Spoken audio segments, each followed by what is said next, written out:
Sonnet composed upon Westminster Bridge by William Wordsworth.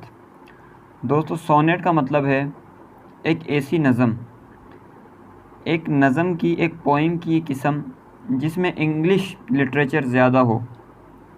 ये किस्म Italy से 16वीं सदी में आई और कई अजीम एलिज़ाबेथन पोइट्स ने बड़ी तादाद में सोनेट्स कहे।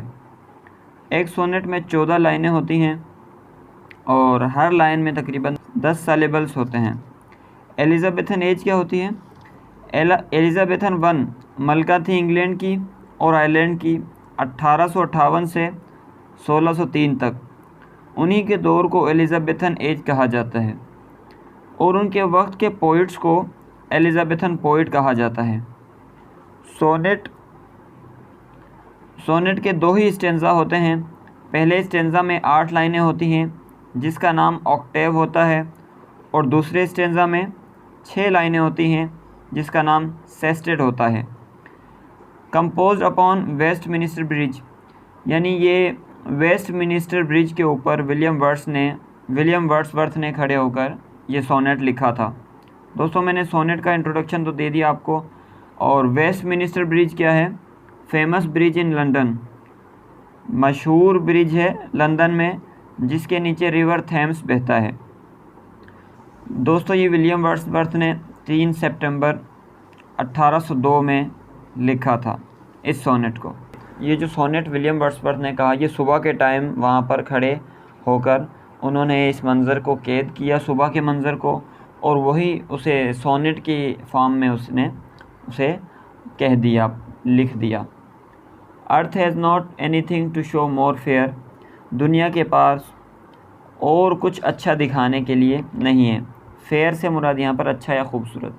डल would he be of soul who could pass by, वो शख्स रूहानी तौर पर फजूल होगा।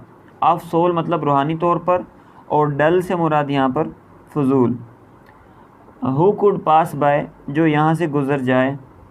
अ sight so touching in its majesty, एक ऐसा नज़ारा जो बस छू लेता है उसकी शान या खूबसूरती को। साइट का मतलब यहाँ पर नज़ारा और मैजेस्टी से मुराद खूबसूरती या शान व शौकत।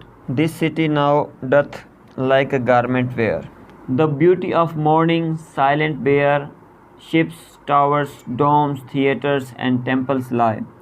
इस शहर ने अब लगता है जैसे कोई गहना पहना हो, गहना या जेवर पहना हो। सुबह की खूबसूरती, खामोश, अनकवर्ड, बेयर का मतलब है यहाँ पर खुला, कश्तियाँ, मीनार, गुंबद और थिएटर और मंदिर मौजूद हैं। टेम्पल से मुराद यहाँ पर प्लेस ऑफ वर्शिप यानी इबादत की जगह। यहाँ पर थिएटर से मुराद जहाँ ड्रामा वगैरह स्टेज पर परफॉर्म किए जाएँ उसे थिएटर कहते हैं। अच्छा। Open unto the fields and to the sky, खुले हैं मैदानों में और आसमान की तरफ। All bright and glittering in the smokeless air, तमाम के तमाम रोशन और चमकते हुए साफ़ हवा में। ग्लिटरिंग चमकते हुए और स्मोकलेस एयर यानी साफ़ हवा। स्मोकलेस से मुराद जिसमें धुआं शामिल ना हो, मतलब सुबह के टाइम जो हवा होती है शहरों में वो स्मोकलेस होती है, बिना हवा, बिना धुएं के, बिना गर्दो गुबार आलूदगी के। दोस्तों, इस सोनेट का सेकंड स्टेंजा जो कि सेस्टेट है, never did sun more beautifully steep, कभी नहीं सूरज इससे ज़्यादा तर किया होगा।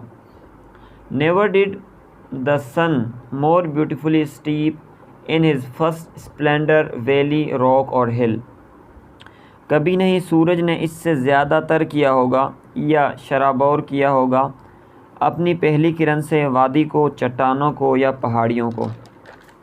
दोस्तों, यहाँ पर स्टीप के 2 मायने हो सकते हैं। एक तो उभरना, तो लाइन नंबर 9 का मतलब हुआ कि कभी नहीं सूरज इससे ज़्यादा खूबसूरती से उभरा। और स्टीप का दूसरा मतलब शराबोर कर देना यानी भिगो देना या तर करना भी है, यानी वहाँ पर सूरज की पहली किरणें इतनी चमकदार हैं कि ऐसा लगता है कि इमारतें, वादियाँ, चट्टान और पहाड़ियाँ उसकी रोशनी में डूबी हुई हैं। मुकम्मल तौर पर उस सूरज की रोशनी उन पर पड़ रही है चमक के साथ।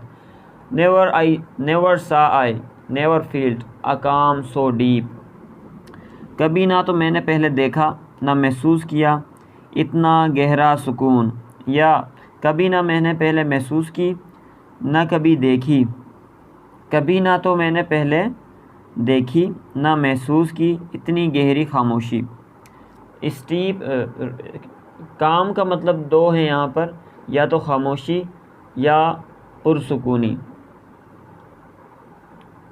सुकून, काम का मतलब यहाँ पर सुकून या खामोशी। The river glideth at his own sweet will. दरिया बहता है अपनी खुद की मर्ज़ी से। ग्लाइडेथ मतलब आहिस्ता आहिस्ता चलना या बहना। Dear God the very houses seem asleep.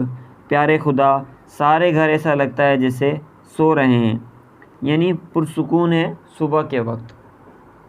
And all the mighty heart is lying still. और तमाम कवि यानी ताकतवर लोग सो रहे हैं अभी तक। यहाँ लाइंग से मुराद सो रहे और माइटी हार्ट से मुराद कवि लोग यानी ताकतवर लोग। इसी के साथ हमारा ये सोनेट मुकम्मल होता है।